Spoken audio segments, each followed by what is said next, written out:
The helicopter blades cut through the humid Jalisco air as Mexican Marines descended on the convoy. Bullets shattered glass, armored vehicles swerved off the road, and in the chaos, one man vanished like smoke through their fingers. They had him. The most wanted man in the Western Hemisphere. A ghost with a $50 million bounty on his head. A farmer's son who built a criminal empire so vast it stretched across 5 continents. And he slipped away. Again. For over 2 decades, he operated in the shadows while his organization painted Mexico in blood. Presidents came and went. Rival cartels rose and crumbled. But he remained untouchable, unseen, unstoppable. Until now. This is the story of how a poor avocado picker from Michoacan became the most powerful drug lord on the planet. How he waged war against governments, betrayed everyone who trusted him, and built a dynasty that would ultimately lead to his destruction. This is the rise and fall of Nemesio Oseguera Cervantes, the man they called El Mencho. To understand the monster, we must first understand the soil that grew him. Nemesio Oseguera Cervantes was born in 1966 in Aguililla, a remote municipality nestled in the mountains of Michoacan, Mexico. This region would later become infamous as cartel territory, but in the 60s, it was simply poor, desperately, crushingly poor. The Oseguera family worked the land. They picked avocados.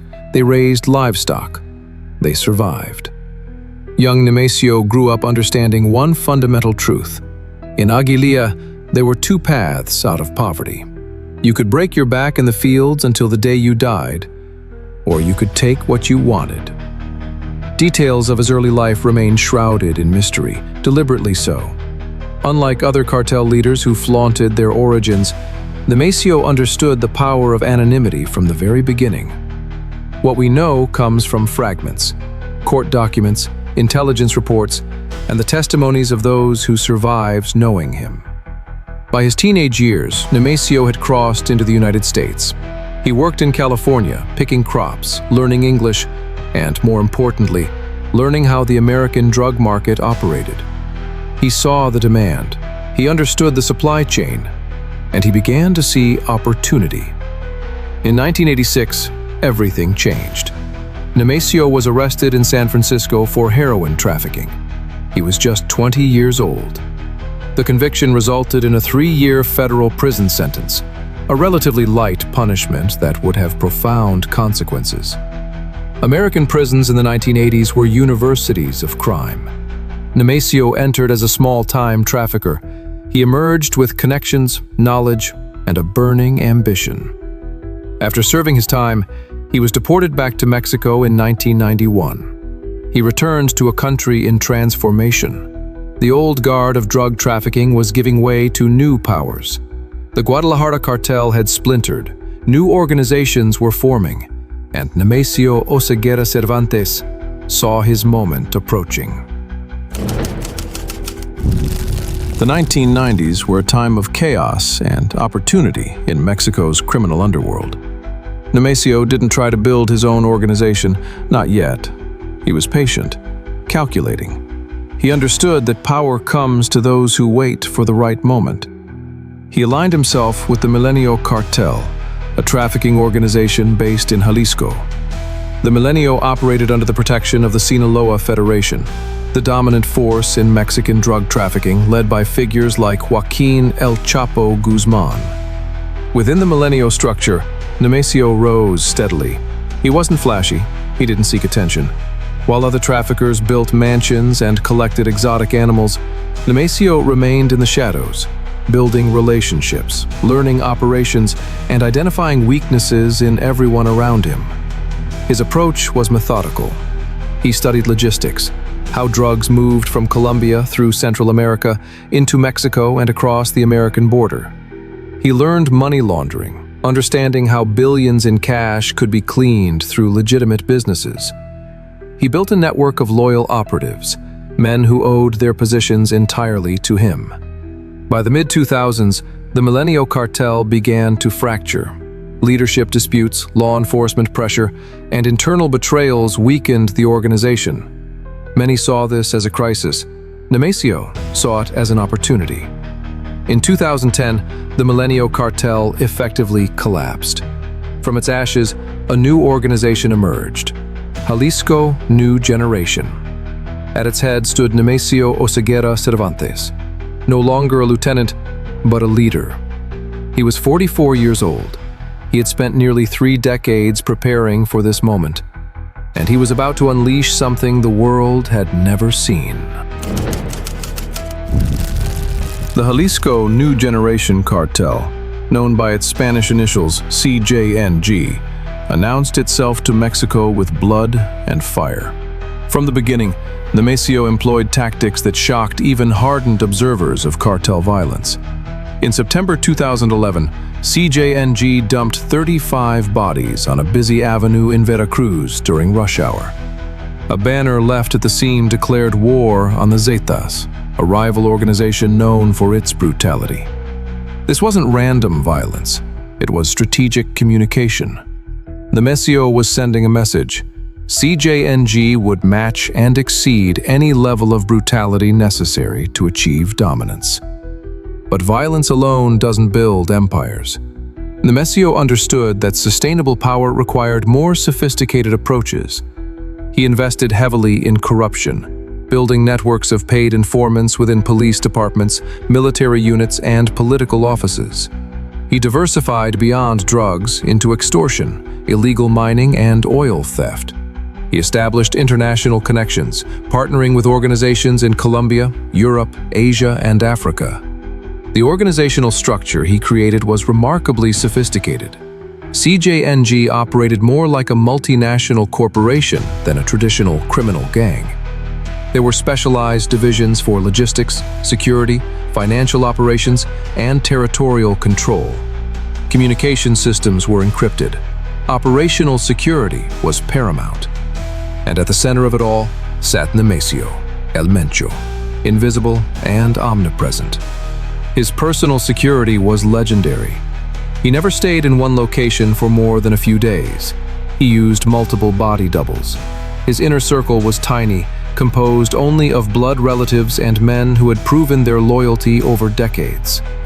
He communicated through layers of intermediaries, ensuring that even his closest associates rarely knew his actual location. By 2015, CJNG had become the fastest-growing criminal organization in Mexican history. They controlled trafficking routes through Jalisco, Michoacán, Guanajuato, and Veracruz. Their drugs flooded American cities. Their profits reached into the billions. And the Mexican government finally realized they had a problem they couldn't ignore. May 1st, 2015. A military helicopter patrolled the skies over Jalisco, part of an operation targeting CJNG leadership. Without warning, a rocket-propelled grenade streaked upward from the ground below. The helicopter exploded. 8 soldiers and a federal police officer died instantly. It was the first time in Mexican history that a cartel had shot down a military aircraft. The message was unmistakable. CJNG would fight the government itself. That same day, CJNG launched coordinated attacks across Jalisco. They blockaded roads, set vehicles on fire, and ambushed security forces in multiple cities simultaneously. The state was paralyzed. The government was humiliated. Nemesio had declared war on Mexico. The response was massive. The Mexican government designated CJNG as the country's primary security threat. American agencies, including the DEA, FBI, and Homeland Security, poured resources into tracking the organization. The bounty on Nemesio's head reached $50 million, the highest ever offered for a drug trafficker. But capturing El Mencho proved nearly impossible. Operation after operation came close, only to find empty safe houses and cold trails. Informants were identified and eliminated before they could provide actionable intelligence. Corrupt officials warned of raids before they happened. The 2016 incident became legendary. Security forces had solid intelligence on Nemesio's location. They launched a massive operation involving hundreds of personnel. They surrounded the property. They moved in. Nemesio escaped through a drainage tunnel that intelligence had failed to identify. He vanished into the mountains, protected by a network of lookouts and safe houses that stretched for miles. The government captured his son, Nemesio Oseguera Cervantes Jr., known as El Menchito, in 2020. They arrested his daughter, Jessica Johanna Oseguera Gonzalez, in Washington, D.C. They dismantled cells and seized assets across multiple countries. But El Mencho remained free. To understand the true scope of what Nemesio built, we must look beyond Mexico's borders. CJNG established operations in the United States spanning coast to coast.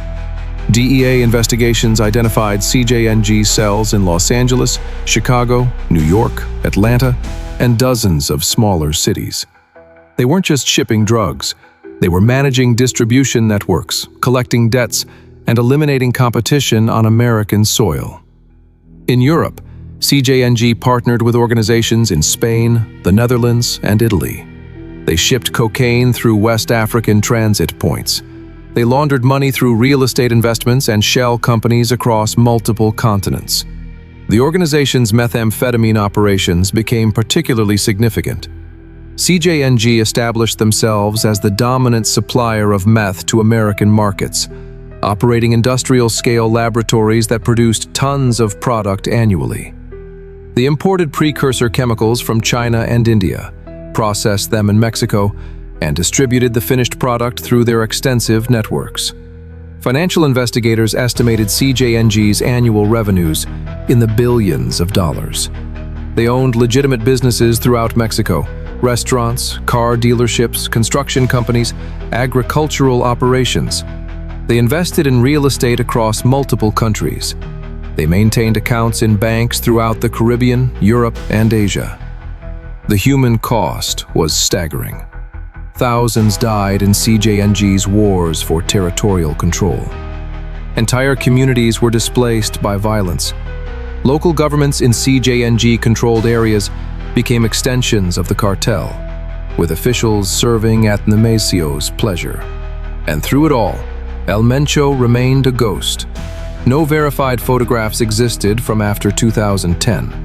His voice was heard only in rare audio recordings. He had become more myth than man, a specter whose presence was felt everywhere, but seen nowhere. Empires built on blood eventually drown in it. By the early 2020s, signs of strain appeared within CJNG. The organization's rapid expansion had created logistical challenges.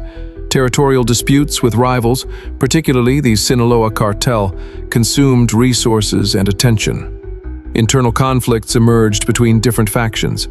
The arrests of Nemesio's children represented more than symbolic victories for law enforcement. They disrupted succession planning and created uncertainty about the organization's future leadership. El Menchito had been groomed to eventually take control. With him in custody, questions arose about who would inherit the empire. International pressure intensified. The United States designated CJNG as a significant transnational criminal organization, enabling enhanced sanctions and asset seizures. European law enforcement agencies coordinated operations against CJNG networks. Even China began restricting the export of precursor chemicals used in methamphetamine production. Health rumors circulated about Nemesio himself. Some intelligence reports suggested he suffered from kidney disease, requiring regular dialysis, a vulnerability that limited his mobility and complicated his security arrangements. Other reports were contradictory, suggesting the health concerns were deliberately spread disinformation. The violence that had built CJNG's reputation began to generate backlash. Communities that had tolerated or even supported the organization grew weary of constant conflict. Vigilante groups formed in some areas, directly challenging CJNG control. The social contract that allowed cartels to operate with local acceptance was fraying. And then came the reports that changed everything. The details remain contested, as they always do with figures who become legends. What we know is this: the most wanted man in the Western Hemisphere, the ghost who evaded capture for over a decade, the farmer's son who built a criminal empire spanning continents, his reign came to an end. The circumstances reflect the fundamental truth of cartel leadership. No one rules forever. Whether through death, capture, or internal betrayal, every drug lord's story ends the same way. The only variables are timing and method.